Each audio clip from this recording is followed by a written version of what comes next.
Black Friday is synonymous with big specials and major discounts. However, 2020 has had a ripple effect, resulting in less money spent and greater difficulty to access credit for many consumers.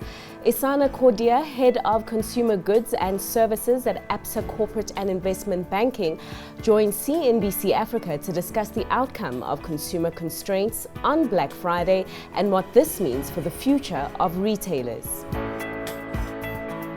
Hey Isana, I must say I enjoyed reading your reports and the research that you guys had done on the Black Friday, the bright side of Black Friday that is.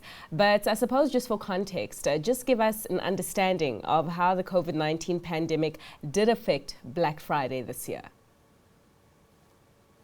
Hi Fifi, yes, definitely. I think the reality is that to expect a normal Black Friday in a year like this is almost silly.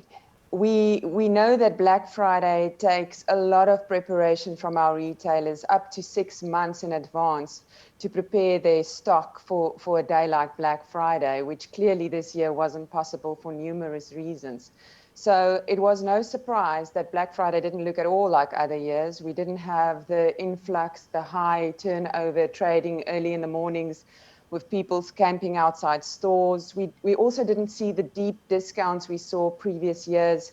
There was a couple of retailers that ran discounts throughout the month rather than just on the weekend. So overall, yes, not at all a normal Black Friday.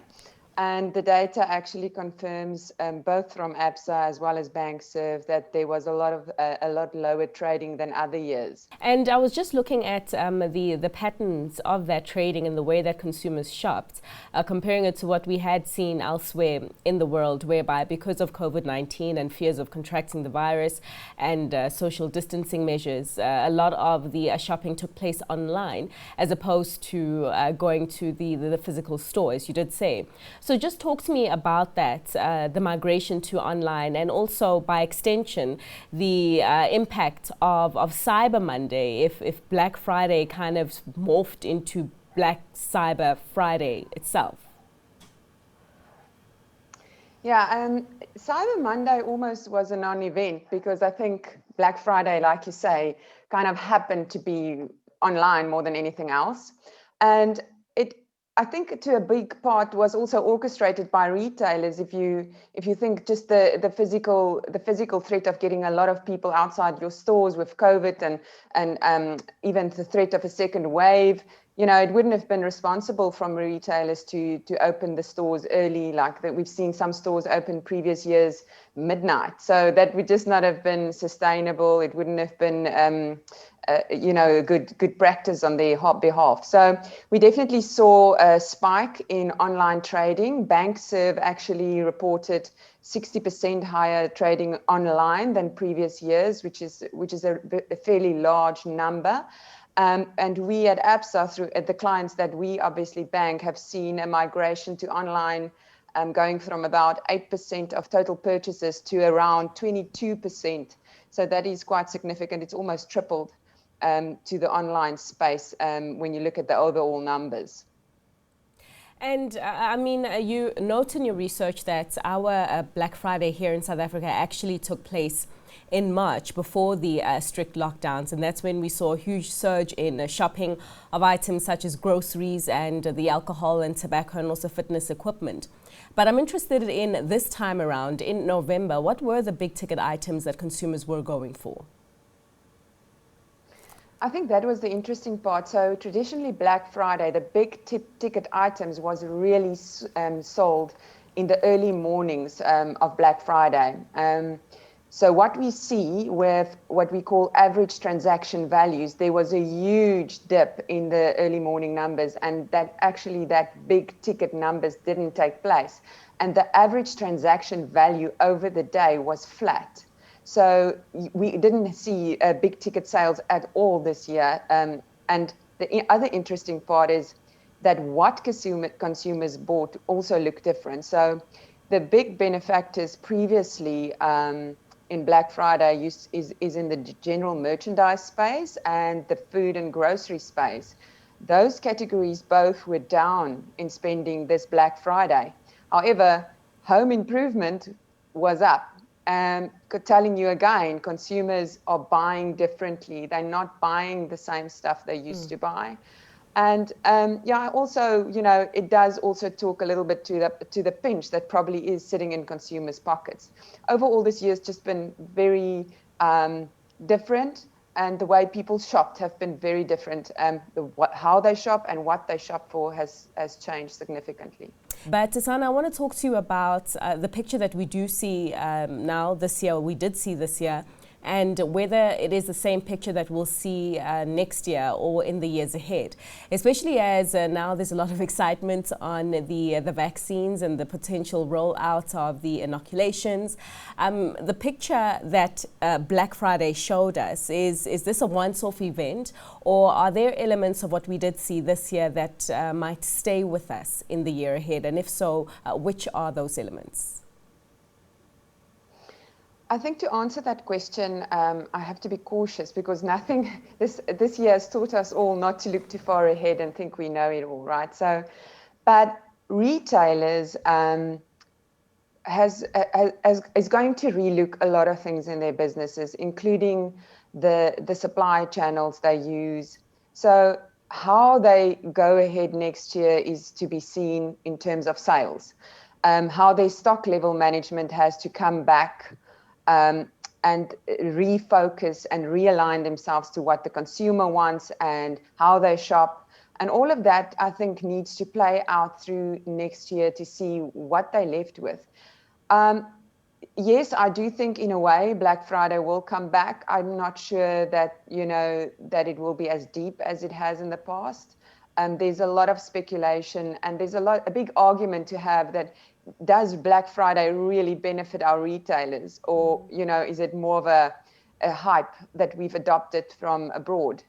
The other thing to consider is the health of our consumers. So I think what we are going to see next year, and even towards the end of this year more and more, and the data is actually showing us, is that the real effects of lockdown and losing of jobs is really only starting to get into the system now.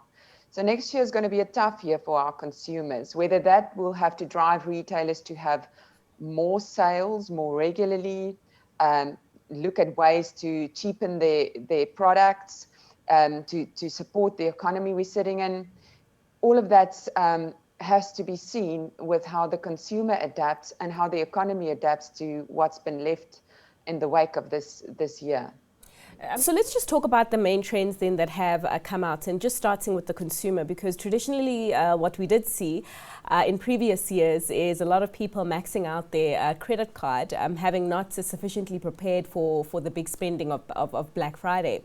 Some people, of course, did save from January and were responsible consumers at that. But what were the main payment methods this time around, and are you expecting that form of transacting to continue in the foreseeable future? Yes, the first thing we've noticed that there was a migration from credit card to debit card spending over this period compared to the previous year, which can obviously indicate a number of things, but I think the one you've already mentioned is that access to credit is limited at the moment.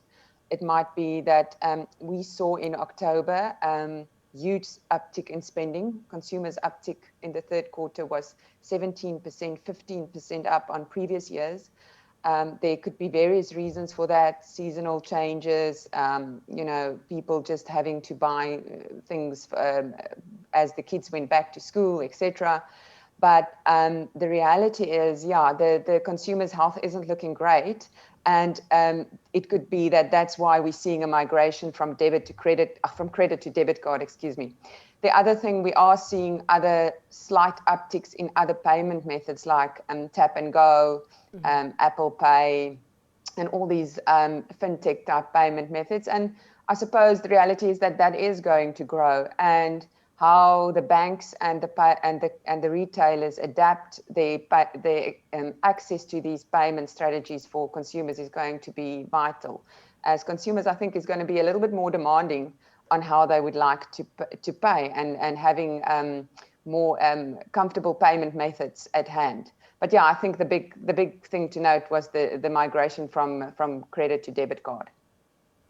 Right, but according to research that we have been reading, high frequency data also, it looks like there is some elements of consumer confidence that is returning. Maybe if we compare it to the previous quarters, it's as a result of the economy not being as locked down as it was in the third quarter and of course the fourth quarter. But the question then lies, is there any opportunity for traditional retail players to be taking in this time where consumer confidence seems to be on the rise, albeit from a very low base? I think the consumer confidence rise is a bit, it's elusive in a way, because we saw that in the third quarter because of spike in spending. Now, there was a spike in spending, as you say, because consumers were starting to move more freely. The month of October and September was the first month this year we actually saw an increase in the number of transactions happening. Which means your average basket size was starting to shrink again. People went to stores more as well as buy more. Where, if you recall, in the previous month, I said that there was a clear decrease in the number of transactions because people will go to the store less, but buy more.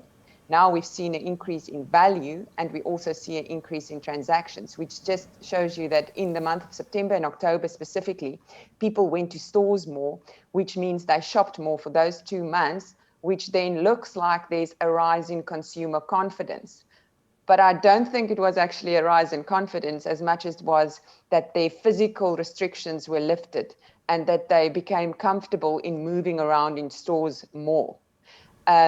So again, when I look at November, the data suggests that we are down for the month of November, despite having a Black Friday and running discounts, a lot of retailers running discounts throughout the month.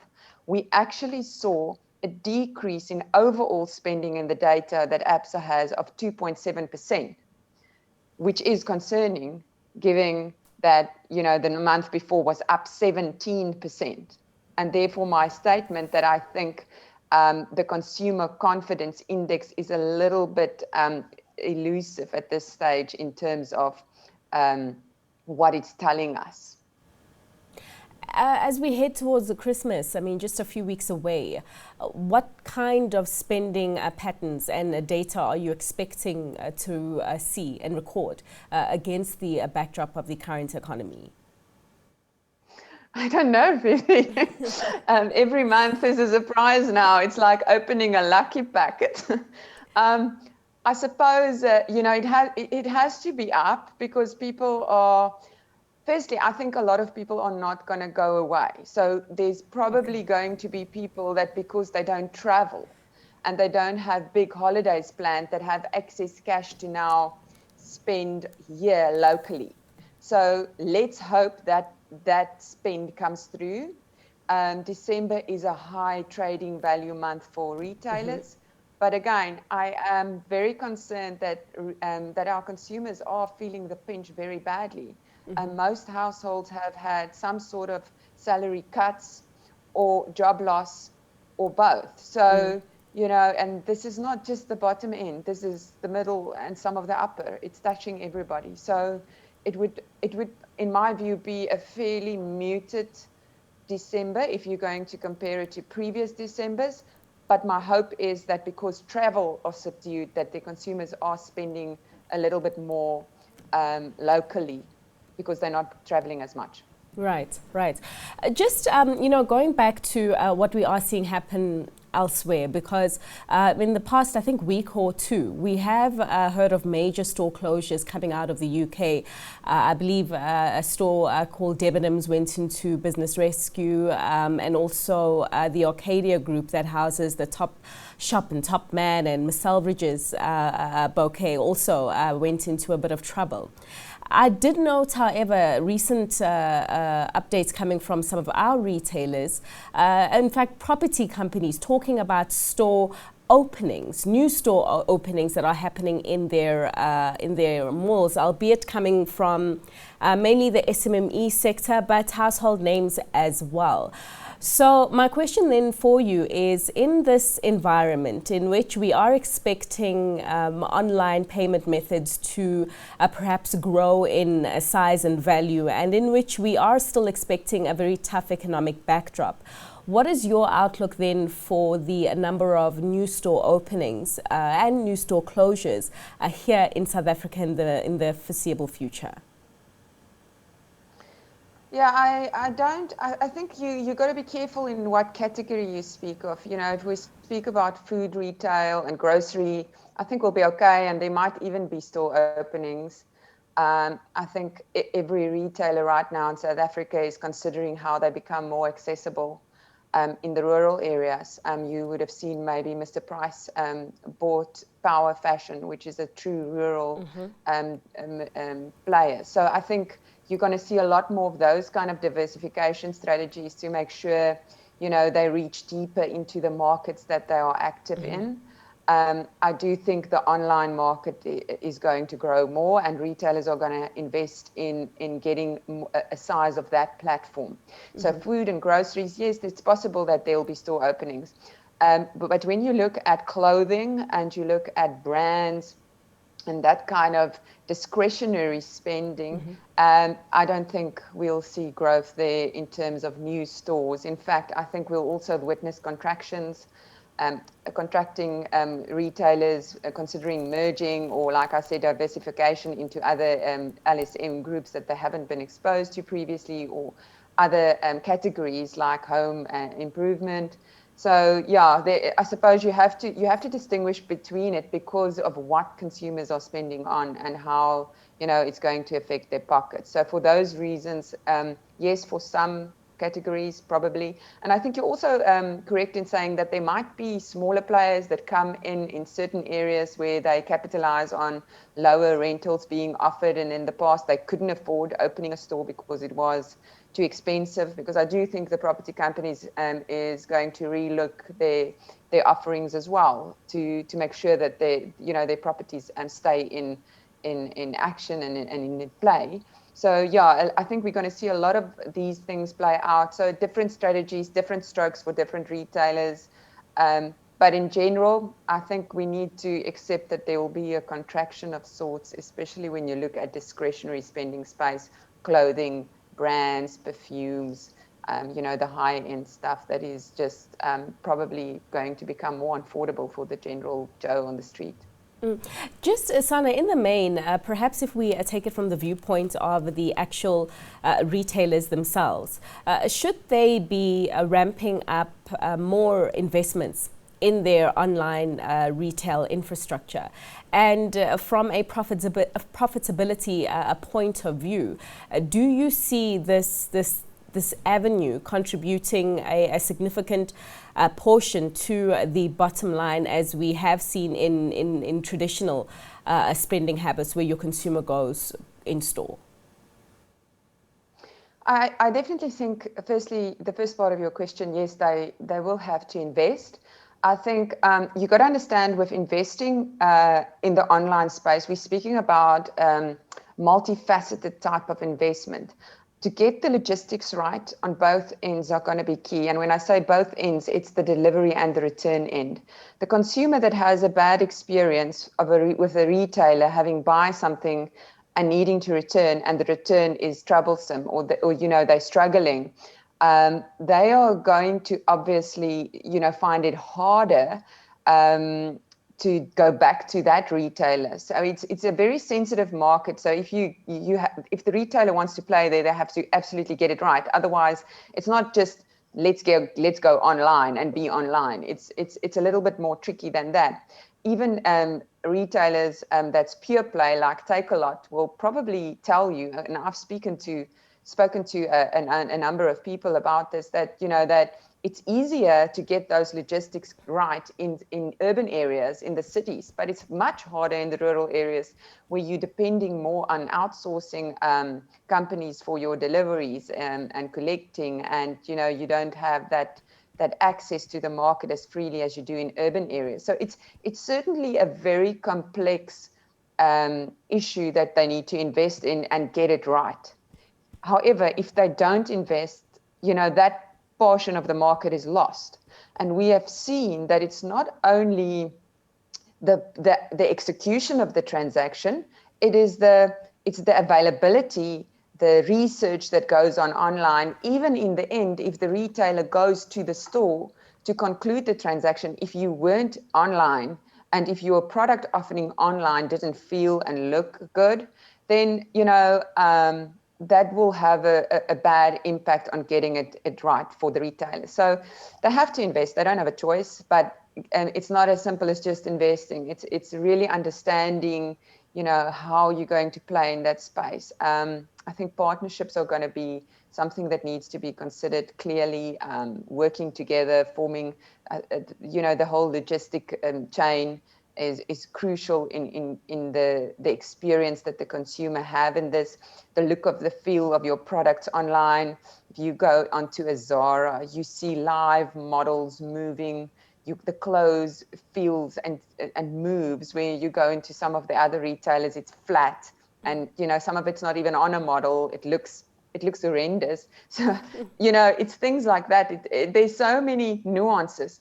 And then the other thing that I think I just want to throw in here is the online fraud is a real issue. And so I think here the reputable retailers will be better positioned to capitalize on this market, because what's becoming evident is that there's a lot of online shops popping up with counterfeit products, or not even products, telling you something, and the moment it's in your bank account, the delivery doesn't come. So the fraud element of it is also something that needs to be recognized, and how that will be managed. And there, I think the reputable retailers has more how can I say, a guaranteed offering to their public, because they are also physical and they are in store. Yeah. So all of those things need to consider, because the world of online isn't as easy as it looks. No, it definitely, and I agree with you 100%. And I just want to focus on your point about the end delivery, and also that return process of the logistical chain, the last mile, I believe, as it's called. I mean, I would argue that perhaps, your retailers can invest as much as they can on their side, but then they're also grappling against the infrastructure deficit in the economy at large. I mean, the fact that some of the roads are not adequately or in good shape to be able to deliver to some of those remote and rural areas, which for me, I'm wondering, does it then buy some of our retailers time in accelerating their digital strategy? And therefore, could we still see a lot more new store openings in your rural and your township areas as a result of the complexity of reaching the last mile, as it were? This is where I think the retailers needs to be very innovative, and we've seen some retailers do this already. Home Choice, for example, have started to put up containers in rural areas, in townships, just because their customer base is highly concentrated in those areas, and they recognize that for them to be a traditional catalog business now going online, they need to make it easier for their retailer, their consumer, their client, they even call her a her, to get their goods, be able to carry their goods and not have to walk so far with linen and homeware and whatever. So they've put up these little container depots in areas where it's almost like a click and collect system. So you buy it online and it gets dropped into this container. The other nice thing about it is the owner of that container is a local person in the area. It becomes like a little franchise business for them to also make money, earn another income. But they're becoming more accessible. So they have to be very clever about the strategy. Not being online is not going to help. It's how you logistically work around being available to your customers and making it easy for them to get the goods in innovative ways, really. Right. And just final question, Asana, your outlook for South Africa's retail landscape, which I suppose under the national states of disaster has been quite supported by the extra benefits, the unemployment benefits, the TER system that government has introduced, which will be winding down eventually. So against this backdrop, when you do have this additional income that is taken out the system, what is your outlook for retail in South Africa? Yeah, I do think retailers are going to continue to feel the pinch. I do think that there's going to be less spending, and it is a vicious cycle, because if consumers don't spend, retailers struggle. If retailers struggle, we produce more, we deliver less, we have less jobs. So it is a vicious cycle. I don't want to be the prophet of doom, so I'm going to say that I do believe there is opportunities as well. We've spoken extensively about online being an opportunity, but I think the value chains and relooking the value chains also opportunity, bringing manufacturing back home, becoming more efficient on the products you offer, so that you can actually pass on cost savings to your consumers, and employ people in the value chain that helps boost the economy ultimately. So I think that is going to be the biggest challenge, but also the biggest opportunity to try and give a boost to the economy. But I do think the next 1, 2, maybe 3 years is going to be tough, and to recover out of what we've been through this year. Already, retailers have had it difficult before all of this, because I think just because consumers have been changing, our economy was under stress anyway, the way consumers shop changes, their preferences changes, the whole issue of personalization. There were so many things already happening, and then we had lockdown, and the effects of that on our economy is going to be severe, and I think we're going to feel it next year. But again, let's look at the opportunities. How do we bring manufacturing home? How do we create more jobs in those areas where we think it will benefit our economy, and ultimately also make goods cheaper for us when we produce it locally, and the access to our consumers, gets better, just cheaper for them to buy goods locally. Well, thanks for leaving the discussion on a positive note. And there is always a bright side. And I agree with you. We should focus on the opportunities, but of course be mindful of the challenges ahead.